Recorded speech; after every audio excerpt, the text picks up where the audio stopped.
Hindi stories. एक बोरी गेहूं। प्रतापनगर एक बहुत ही संपन्न राज्य था। वहां के राजा बहुत ही प्रतापी थे और प्रजा का पूरा ख्याल रखते थे। राजा ने पूरे जीवन प्रजा की मन से सेवा की थी, लेकिन अब वह बूढ़े हो चले थे तो मन में बड़ी दुविधा थी कि उनके बाद राज्य को कौन चलाएगा। राजा साहब के 3 बेटे थे।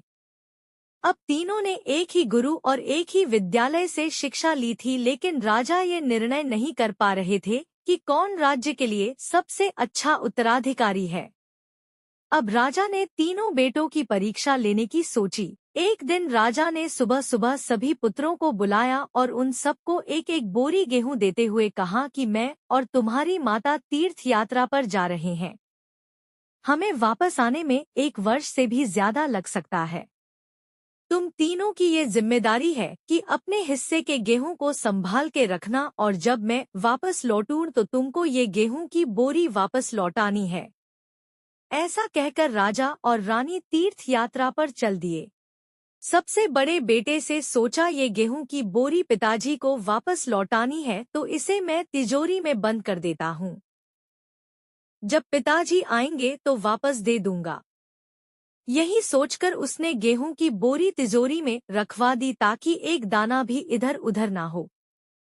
दूसरे बेटे से सोचा कि तिजोरी में तो गेहूं सड़ जाएंगे, मैं इन गेहूं को खेत में डलवा देता हूं, जिससे गेहूं की अच्छी फसल होगी और पिताजी को एक बोरी की बजाय कई बोरी गेहूं दे सकूंगा।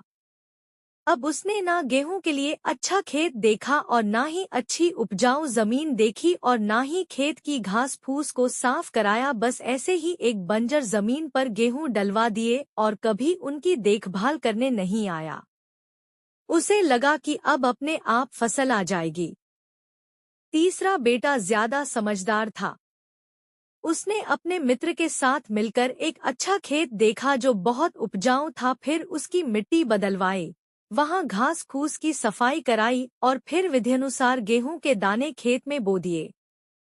पूरी लगन और मेहनत से खेत की हिफाजत की, समय पर खाद पानी सब कुछ दिया। साल भर बाद पहली फसल आई, उसने फिर से उसे बोया, फिर और अन्न उपजा। खेत खलिहान लहलहाने लगा। राजा यही कोई 3 वर्ष बाद वापस आया। तीनों पुत्रों को देखकर बड़ी प्रसन्नता हुई, साथ ही मन में इच्छा थी ये जानने की कि बेटों ने गेहूं के साथ क्या किया। पहले पुत्र ने जैसे ही तिजोरी खोल के दिखाई, अंदर से बहुत बुरी बदबू आ रही थी। सब कुछ सड़कर राख हो चुका था। पिता ने कहा, ये अन्न है जिससे हम सबका जीवन चलता है और तुम इसकी देखभाल नहीं कर पाए, तुम क्या राज्य संभालोगे। अब दूसरा बेटा पिता को उस जगह पर ले गया जहां उसने गेहूं को डलवाया था।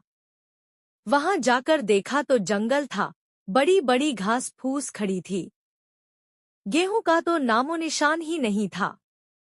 राजा बहुत नाराज हुआ और उसे भी राज्य का उत्तराधिकारी बनाने से मना कर दिया।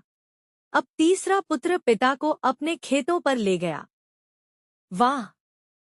दूर से ही एक अलग खुशबू आ रही थी। गेहूं की फसल लहलहा रही थी। चारों तरफ हरियाली और जीवन था, और उस खेत से 50 बोरी से भी ज्यादा गेहूं उत्पन्न हो चुका था और आज भी खेत में फिर से फसल खड़ी थी। राजा का मन देखकर बहुत प्रसन्न हुआ और राजा ने तीसरे बेटे को अपने राज्य का उत्तराधिकारी बनाने का निर्णय लिया। दोस्तों, उस राजा की तरह भगवान ने भी हमें कुछ गेहूं संभाल के रखने को दिए हैं।